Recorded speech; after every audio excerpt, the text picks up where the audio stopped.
দর্শক, চট্টগ্রামের পরিস্থিতি আমরা জানবো। গ্যাস পরিস্থিতি জানাতে চট্টগ্রাম থেকে এই মুহূর্তে আমাদের সাথে যুক্ত হচ্ছেন সহকর্মী রাজীব বড়ুয়া। রাজীব, একটু মহেশখালীর যে ক্ষতিগ্রস্ত এলএনজি টার্মিনাল সে বিষয়ে বিস্তারিত জানাবেন, সেই সাথে গ্যাস সংকটের খবরাখবর একটু আমরা জানতে চাচ্ছি।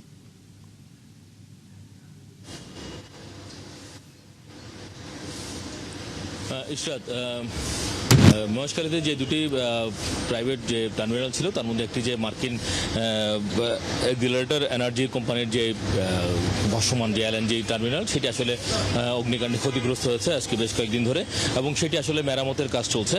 এবং যদিও আমাদের এখানে যারা কর্ণফুলী গ্যাস ডিস্ট্রিবিউশনের কর্মকর্তারা বলছেন যে আসলে কবে নাগাদ এটি ঠিক হবে এখনও তারা এই বিষয়ে পরিষ্কার না, তারা এই বিষয়ে খোঁজ করছিলেন, কিন্তু তাদেরকে আসলে স্পষ্ট করে কিছু জানানো হয়নি। তো আপনি জানেন যে চট্টগ্রামে আসলে দীর্ঘদিন ধরে এখানে চট্টগ্রামে চাহিদা রয়েছে 400 মিলিয়ন ঘনফুট গ্যাস, কিন্তু চট্টগ্রামে দীর্ঘদিন ধরে আসলে পাচ্ছিল 260 থেকে 270 মিলিয়ন ঘনফুট গ্যাস। এবং এই কারণে এখানে বিভিন্ন যে বিশেষ করে কলকারখানা এবং সিএনজি গ্যাসগুলোতে আসলে কিছুটা সংকট রয়েছে। আমরা একটু কথা বলতে চাই এখানকার স্টেশন ম্যানেজার সাথে, যে এখানে আপনারা আসলে কি পরিমাণ চাহিদা রয়েছে এবং আপনারা ঠিকমতো সব সরবরাহ পাচ্ছেন কিনা?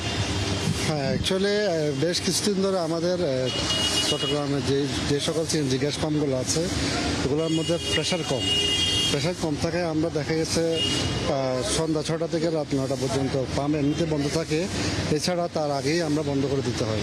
যেমন আজকে আমরা পুরো পাম্পটা আপনি দেখতেছেন খালি, আমরা 2টা থেকে অলরেডি গ্যাস পাচ্ছি না, লাইনের মধ্যে গ্যাস নাই, প্রেশার না থাকায় আমরা গ্যাস সরবরাহ করতে পারতেছি না। হ্যাঁ, যেটা মূলত এটা সমস্যাটা আসলে বেশ কিছুদিন ধরে চলতেছে। আশা করি এটা আমরা এলএনজি লাইনটা যখন সংস্কারের কাজটা হয়ে যাবে আশা করি তখন ঠিক হয়ে যাবে।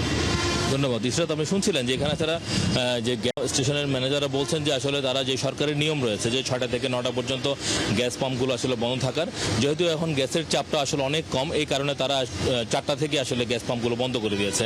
এবং যেহেতু এখানে খুব কম গ্যাসই পাওয়া যাচ্ছে, 400 মিলিয়নের জায়গায় 260 থেকে 70 মিলিয়ন, তো সেক্ষেত্রে আসলে চট্টগ্রামে দুটি সার কারখানা রয়েছে, দুটি বিদ্যুৎ কেন্দ্র রয়েছে, এবং এর মধ্যে একটি সার কারখানা এবং একটি বিদ্যুৎ কারখানা বন্ধ রয়েছে গ্যাসের অভাবে। ফলে ওইখানে যে গ্যাস সরবরাহ হতো ওটা রেশনিং করার কারণে চট্টগ্রামে যে আবাসিক গ্যাসের যে চাহিদা সেটা প্রায় 40 মিলিয়ন ঘনফুট, সেখানে রেশনিং করে আসলে বিশেষ করে যে গৃহস্থলী যে গ্যাস, সেই গ্যাসের সরবরাহটা চালু আছে। তবে রাজীব, আপনাকে অসংখ্য ধন্যবাদ আমাদের সাথে যুক্ত হবার জন্য। রাজীব বড়ুয়া আমাদের সাথে যুক্ত হয়েছিলেন চট্টগ্রাম থেকে।